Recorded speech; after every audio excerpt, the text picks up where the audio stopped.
I'm going to introduce the introducer. So, all right. I'd like to introduce Julie Ferguson. She's the Senior Director of Strategic Partnerships with the Mackinac Center for Public Policy. In collaboration with organizations such as Florida's James Madison Institute, Julie works with philanthropists in multiple states to remove unions' hold on our political processes and candidates and restore these powers to the taxpayers and their elected representatives. Julie first discovered the Mackinac Center while listening to the Rush Limbaugh program about 10 years ago. As the host explained the Mackinac Center's theory of change, which you all have a handout on your table, it's called the Overton Window. Julie began to understand the delicate balance existing between political feasibility and needed reforms. Julie is a graduate of the University of Georgia, lives in Augusta with her daughter, Franny. So, welcome, Julie.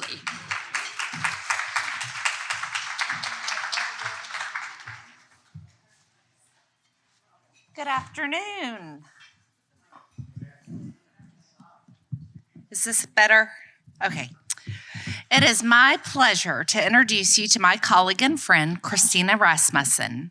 As a senior fellow with the Mackinac Center's Worker for Opportunity program, Kristina provides policymakers and philanthropists around the country principled guidance to uphold our liberties.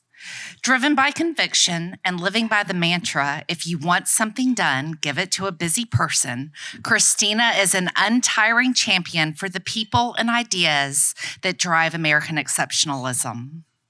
Her government affairs expertise has provided legislators and governors around the country the intellectual ammunition and moral support they need to pursue bold reforms that amplify opportunity and advance freedom.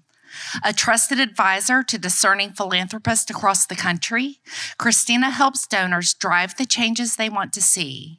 Her experience defunding the union's political apparatus is supercharging American greatness in everything from education to energy.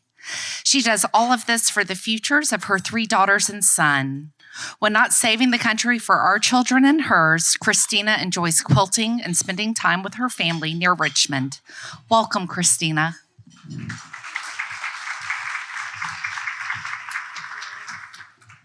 Good afternoon, everyone. It is a pleasure to stand before you today, and I want to make sure you can hear me. Is that a yes? I'm going to try this again.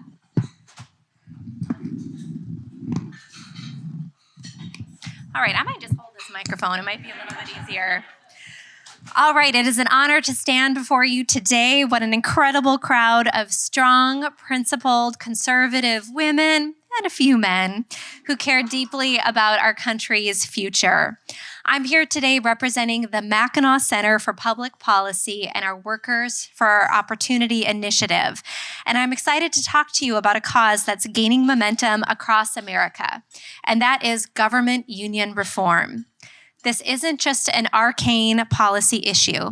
It's a fight for freedom, fairness, and the values that we hold dear. And the best part, we are winning this fight. Together, we can keep pushing forward, and I'll tell you more about how you can be part of that process later on. But let's start by setting the table why this issue matters. When you think about our American form of government, you know that we are a democratic republic governed for the people and by the people, that our elected representatives, with our consent, make decisions about public policy, living up to constitutional standards and meeting the interests of the common good. This is what we're taught, and it's certainly what we want to believe. But what if I told you that wasn't the case? What if I told you the actual way that government works is very, very different? What if I told you that the system has been twisted, where powerful special interests within government get to elect their own bosses and then dictate how government gets run down to the most minute aspect, where the demands of a few trump the desires of many. What I'm describing is the stranglehold that government unions have in many communities across our country. I have lived it and seen it up close, having served as chief of staff to a Republican governor in a highly unionized state. And you think to yourself, how can this happen? It's a very cozy cycle, and I'll explain how it works. Government unions get a law passed, making them the permanent, sole representative of a group of government workers, like teachers or municipal employees. These unions get to be the sole voice representing these workers, speaking on behalf of them. The unions then skim the paychecks of these workers every 2 weeks, every payroll, to pay for this so-called representation. The union bosses then funnel that money into leftist political campaigns and policy causes. Think higher taxes, bigger government, and radical agendas that undermine the principles of limited government and individual liberty. They also kneecap government managers from flexibility and innovations necessary to respond to changing public needs. I know of so many talented public servants who have really good ideas about how to do things better, how to do things differently, more cost effectively. And all too often, these individual government workers are told, that's not how we do things around here. The union contract doesn't allow it. It ends up being soul-crushing to these individual workers, and it drives away good talent. Government unions are not like private sector unions. In the private sector, unions negotiate with companies that have to balance their books. If they push for too much and drive prices up past the point that we're willing to pay, customers leave, the business folds, and both sides lose out. There's a natural tension. But in government, unions sit across the table from politicians. Politicians, they help elect with money collected from government workers. And so whatever deal the union and the politicians they elect agree upon, taxpayers have to pay for. Unless you want to visit from the IRS, you cannot just walk away from your tax bill. How bad have things actually gotten? Well, in Bay City, Michigan, the state where the Mackinac Center is headquarters, the public school system made an agreement with the local teachers union that will blow your mind. Under the collective bargaining agreement, teachers in possession or under the influence of illegal drugs could be caught up to 3 times before they lost their jobs. They could be drunk up to 5 times on school grounds in front of children before they lost their jobs. You come to understand that all too often the teachers union isn't about kids. It's about the adults, and all too often it's about the poorly performing adults. It's also about politics. I know that many of you have been involved with local candidates. You know how hard it is to recruit good people, fundraise, knock on doors, win the messaging wars. And why does it feel like the left is always better funded? Well, there's a reason for that, and it's due in large part to the money and manpower offered by government unions. In 2018, to pick a year, the National Education Association and the American Federation of Teachers spent more than $50 million on political activities, overwhelmingly backing liberal candidates and issues. And that's an understatement because they attack a lot of their activities under different labels, but it's really the same thing. The source of all that money, of course, is your tax dollars, but it's being redirected to fight against your values. In this last cycle, we saw the government unions go in big for Kamala. They made a bad bet, but it was a really close race, one that was too close for comfort.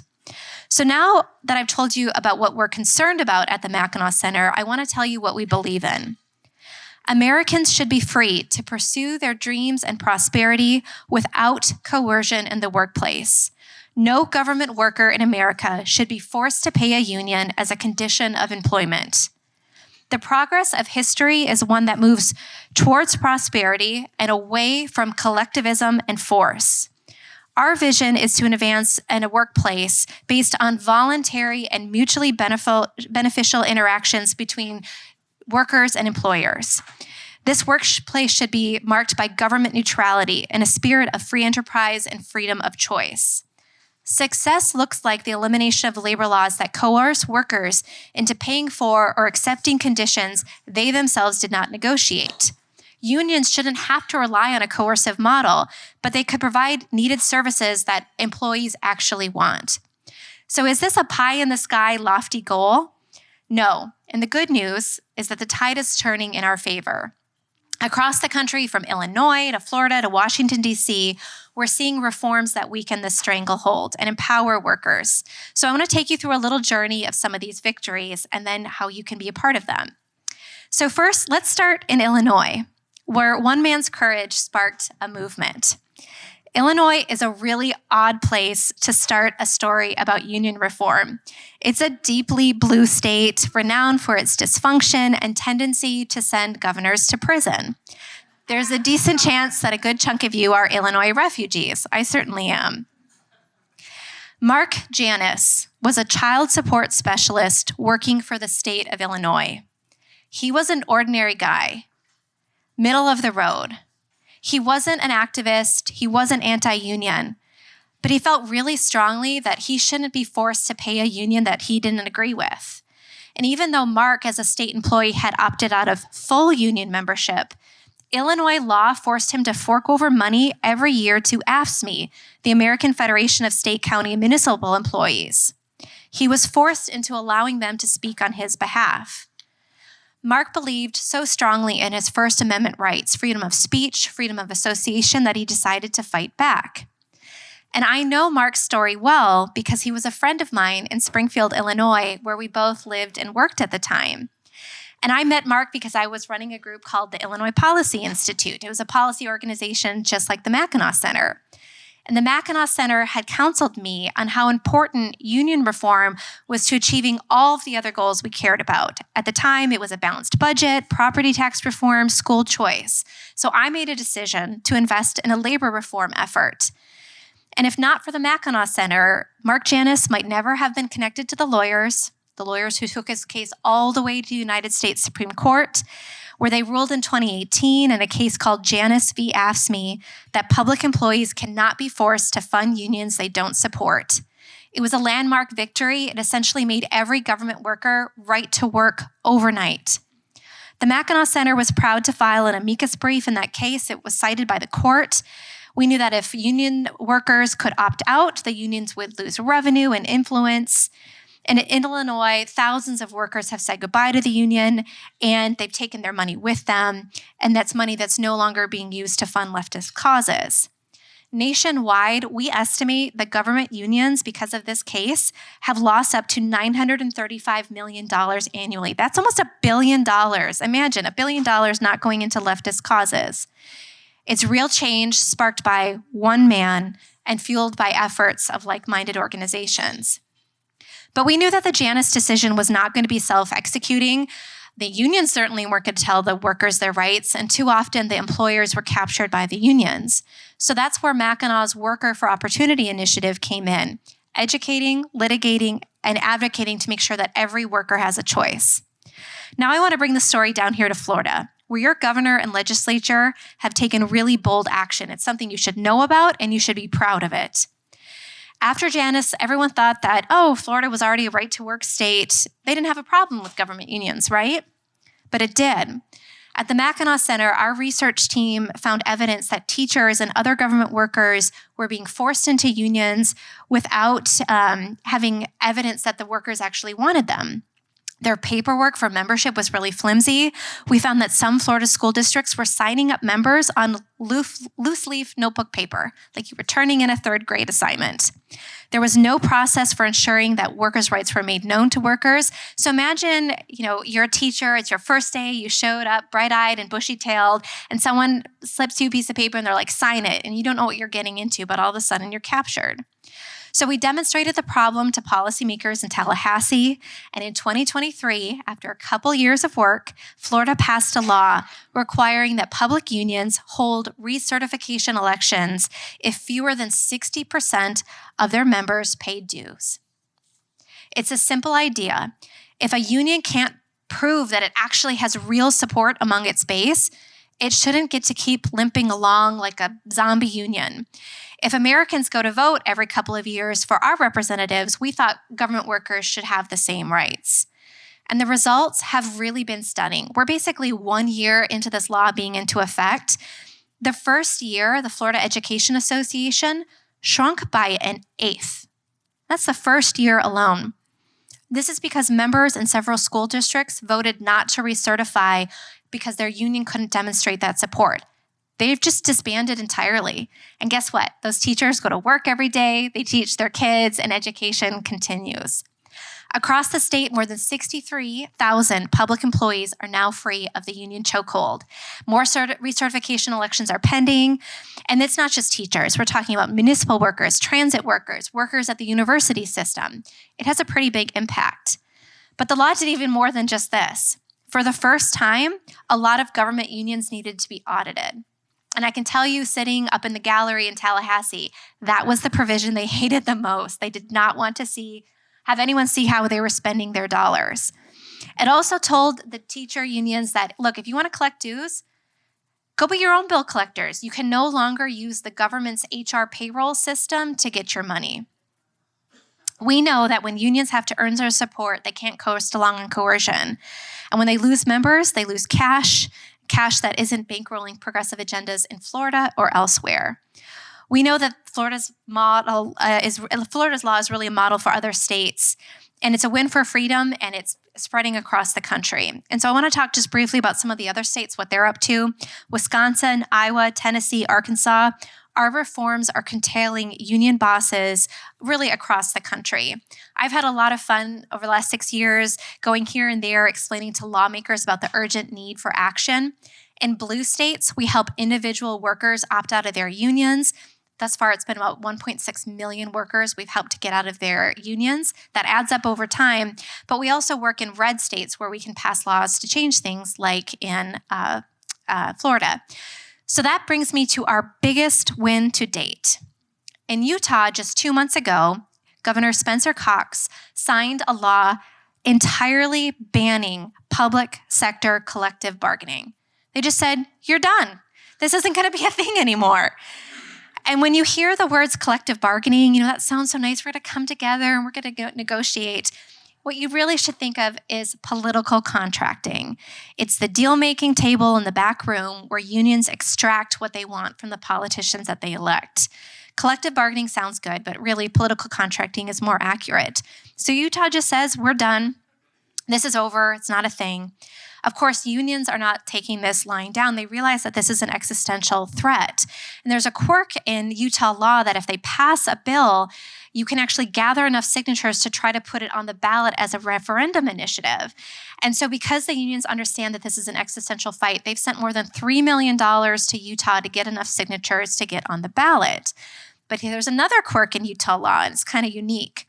Once they get enough signatures to put it on the ballot, reformers like us can go around to people and say, someone shoved a clipboard in front of you at the grocery store, on the soccer fields. Are you really sure you know what you signed up for? Do you really want to be hanging out with these people? And so I think there's a decent chance that we'll be able to keep it off the ballot. This is such a big deal. If any of you are familiar with what Scott Walker did in Wisconsin with Act 10, yes, right? Okay, Utah's law is bigger and better than that. That's how big of an initiative is. So we're really excited about working to uphold the victory there. It's going to take some elbow grease and resources. And you might be asking yourself, okay, I'm in Florida. I'm not from Utah. That's a long place far, far away. Why should I care? Here's why Utah is particularly important. Utah, among state legislators out there, is known as being a permission state. They're pretty moderate Republicans. And so if centrist Utah can pass a big reform like this, bigger than Wisconsin, it's a signal to every other red state out there that this is easy. They don't need to be afraid of this, that they can do this too. So if we can dismantle government unions in Utah, they certainly can go away in more places. And of course, it ladders up into what President Trump is doing. And I want to spend a couple of minutes talking about this because this happened within the last 2 weeks. He signed an executive order banning collective bargaining at over a dozen federal agencies. Department of Defense, Homeland Security, Veterans Affairs. This affected 1 million workers. Now, it kind of begs the question, why are there unions at all at the Department of Defense? right? This is not a jobs program. This is about the armed forces defending our national sovereignty in the face of foreign hostile powers. But federal law says that the president has the ability to get rid of these unions if it's about national security, and he did that. A lot of other Republican presidents could have done it, but they didn't decide to, and it just shows how strong of a leader President Trump is for our country. And it's really interesting because he's not the only president who figured out that government unions have no place being in government. The first one who really figured it out was actually FDR, the big Democratic champion of a former time. And I want to read you a passage out of a letter that FDR wrote to a union boss. In 1937, it was for the 20th Jubilee Convention of the National Federation of Federal Employees. And FDR is writing to a union boss, and here's what he says. All government employees should realize that the process of collective bargaining, as usually understood, cannot be transplanted into public service. It has distinct and insurmountable limitations when applied to public personnel management, and the very nature and purpose of government makes it impossible for administrative officials to bind the employer in mutual discussions with government unions. The employer is the whole of the people who speak by means of laws enacted by their representatives in Congress. That's FDR's own words. So he's figured it out. It's taken a while for other people to figure it out, but I think President Trump is doing us all an incredible favor by building on that legacy. It's a really bold America First move, more efficiency, more security, more freedom. This is what national leadership looks like. So as a reminder, why is all of this necessary and good? Why is what we're doing at the Mackinac Center and Workers for Opportunity so important? Because government unions right now have too much power. It's power that they're misusing. They're not just negotiating better pay. I won't begrudge any teacher a better salary. But they're bankrolling a leftist machine that pushes higher taxes, bigger government, and policies that clash with bedrock American values. Reform is good because it restores choice to workers, accountability to government, and savings to taxpayers. It's about dignity, letting people like Mark Janus keep his money and his voice. Every opt-out, every recertification law, every end to political contracting weakens a machine that is hurting America and strengthens freedom. And it means that unions won't be at the State House putting up roadblocks to all the other policy issues you care about, such as school choice or safe borders, tax cuts, or government accountability. The folks who are screaming the loudest right now about DOGE are the federal government unions. So here's where you come in. You're not just an audience, you're an incredible group of women and leaders in your community. Here's how you can help us at the Mackinac Center and Workers for Opportunity achieve more. First thing is just spreading the word. Telling your friends about what happened in Florida, about what Trump is doing in DC and what's happening in Utah. You can show how unions fund the left. Some of us know that already. Surprise, most people don't. So it's an opportunity to give them more information. We've got great one-pagers at mackinac.org and workersforopportunity.org. You can also support local action. For those of you where Florida is not your full-time home, talk to your legislators, your school district leaders, folks in your summer location about what they can do. You can back our efforts. We are educating workers, litigating abuses, and advocating in states nationwide. I'm really proud to say that since we began this work 6 years ago, we've raised $34 million to back this work. And when you think about $34 million over 6 years in exchange for removing $1 billion every year from government union coffers, that is a really incredible return on investment. So if there was someone in Naples that you think might be excited about us but couldn't make us today, my colleague Julie would be happy to connect with them. But we also travel the country with our story. Of course, you can stay engaged and continue to follow for updates. We know it's a long game, but every single win counts. You can be part of shifting the Overton window, the range of what's politically possible toward freedom.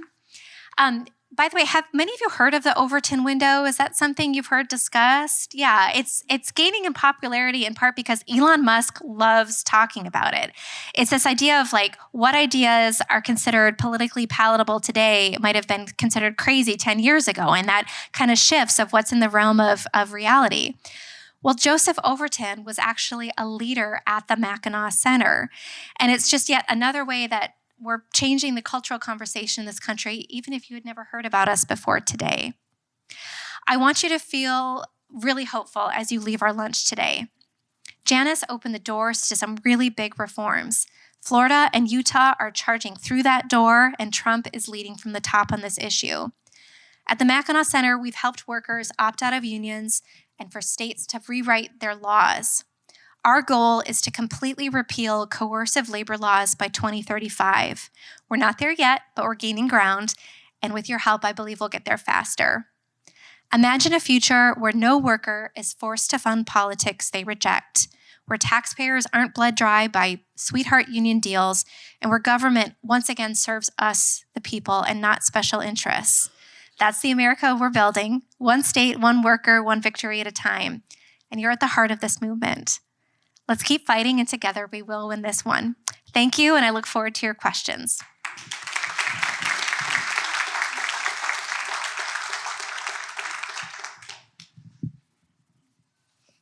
I'm going to nominate the Illinoisan in the back to come up with the question. Yes, Karen? So who started 6 years ago? Who was it? The Janice case started this movement? Yeah, exactly. But what started that? Who got behind it? Yeah, so interestingly enough, the Mackinac Center was integral to helping turn the state right to work in the private sector. But one of the first places where they really encountered how destructive government unions could be actually had to do with family members who take care of disabled children. So in many states, if you've got a person who has severe mental or physical disabilities, the state will often directly pay the family to, in essence, provide in-home care. So it's moms and dads, brothers and sisters, children taking care of loved ones to keep them out of institutions, out of nursing homes. And SEIU, which is a very powerful union, thought, well, the government is paying these family members, so they're actually government employees. And they came in and they started taking money off of the paycheck of these moms and dads. And these moms and dads were like, this is insane. We are taking care of our family members in our home. And they turned to the Mackinac Center and said, please help us. And the Mackinac Center was able to put an end to that. And that's how I first heard about how destructive this policy was. And that led into everything we've seen today. They have no shame. Yes.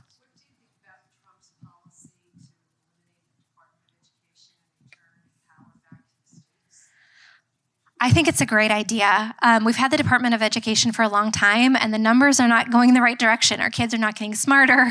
We're spending a lot more money, but it's not necessarily ending in results. So the idea is basically the parts of the department that can be better handled by other agencies, send them to those agencies. So student loans, they can be managed by Treasury.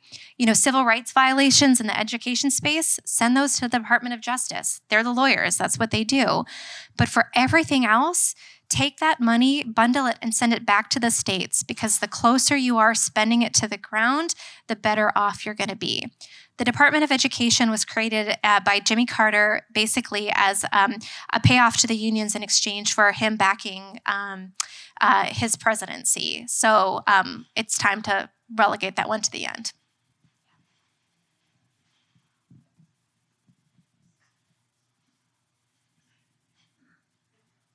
All right, thank you everyone for having us. I appreciate it.